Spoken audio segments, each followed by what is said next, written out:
Hey there, welcome to Battlefield Hardline. This time I want to talk about the SG553, the other carbine you can use as an operator class, and a weapon that I really liked in the beta. I actually made a video about it. I did super good with it in the beta.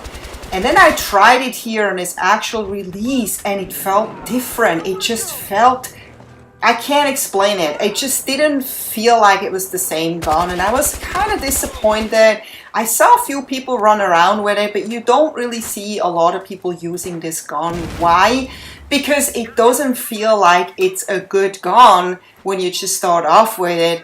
And it's actually weird because that makes a lot of people stay away from it, while this is actually a really good weapon once you get used to it, and especially if you have all the attachments unlocked for it. This is a surprisingly good weapon, and at parts I actually did even better with the SG553 than I did with the AKM.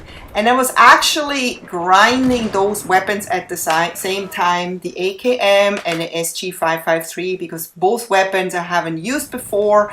I have unlocked everything for the M16 and M416, and I was ready to play with new guns as the operator class. And as you know, you cannot play the same gun.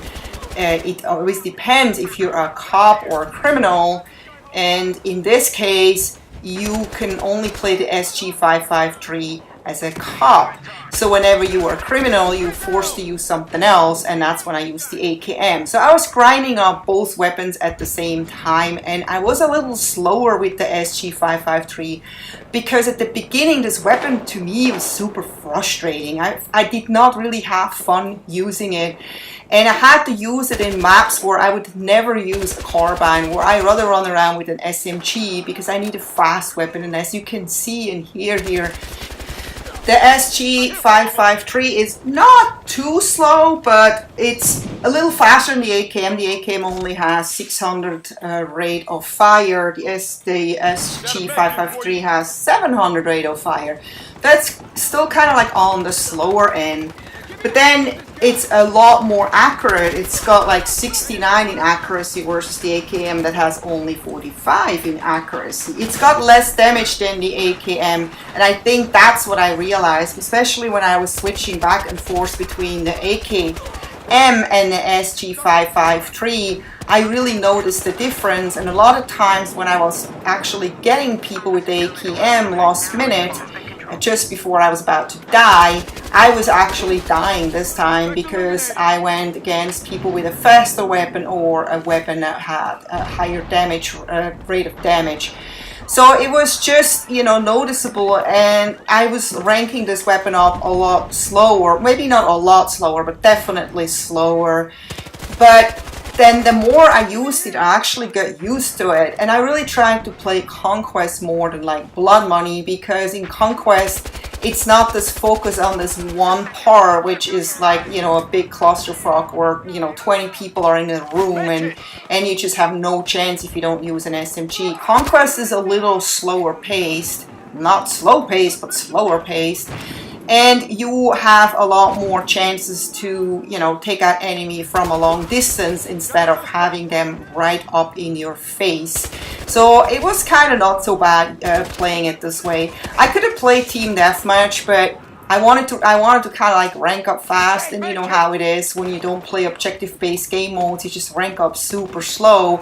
And also the problem right now with Team Deathmatch is that the spawns are super bad, that enemy is basically spawning right behind you, or you spawn right in front of the enemy.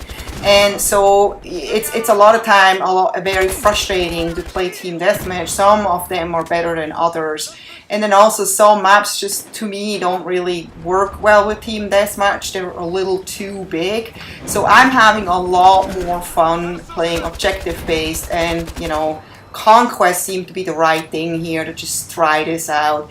And, you know, to be honest, I don't usually like to play the operator class or medic class. I never did in Battlefield 4, Battlefield 3, any Battlefield game for that matter, because I feel you're just so helpless. And I mentioned this before. Yes, you can heal your team and you can throw a med pack at yourself and heal yourself, but that's about it basically. You're pretty helpless when it comes to like taking down vehicles. You don't have any C4.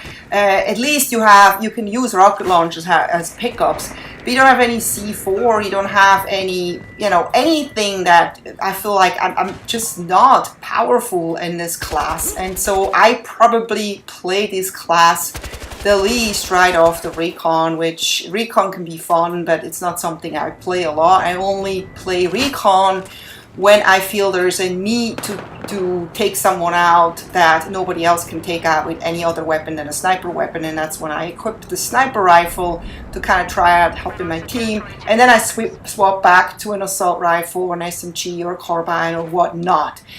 So yeah, this was more for me to just kind of make this game fun, is, you know, play a class that I don't really usually play, that prefer to play, use weapons that are challenging to use and, you know, maybe frustrating to use, just to find out what this weapon is all about. And let me tell you, the grind for the AKM and the SG553 is definitely worth it.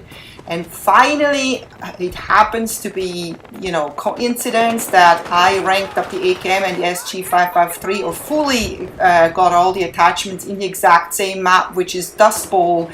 It happened at a later date for this weapon, but it was the same map. I finally got the final attachment, which is the grip, and I put the stubby grip on here. Again, it was the last match of the night and I was tired, but I just couldn't wait to unlock this final attachment, and I was so close. I knew I had to have a couple of kills to finally get the grip and see how much that changes this weapon. And you can see that this weapon is already extremely steady just without a grip. And here I go. I think I need like one more kill, couple more kills or something like that, and I was just so excited here to finally completely unlock the attachments for the SG553 and see what this does to this weapon. So here we go, one more, and I think I have it now. So let's equip this stubby grip and see how this weapon does. I didn't have a lot of kills left here before the match ended, but it still gave me a little bit of a chance. Look at that guy, taking him out of the air. I don't think I've ever done that with any other weapon. So this weapon, definitely, look at that. This is so steady now and so powerful that I came to the realization that the SG553 is actually better than the M416. It's got the same damage, but it's way more accurate than the M16. It's got a little bit less range, but it's way more stable than the M16. And the range difference is very, very, very little. So I hope you enjoyed this, and I hope to see you next time. Take care. Bye-bye.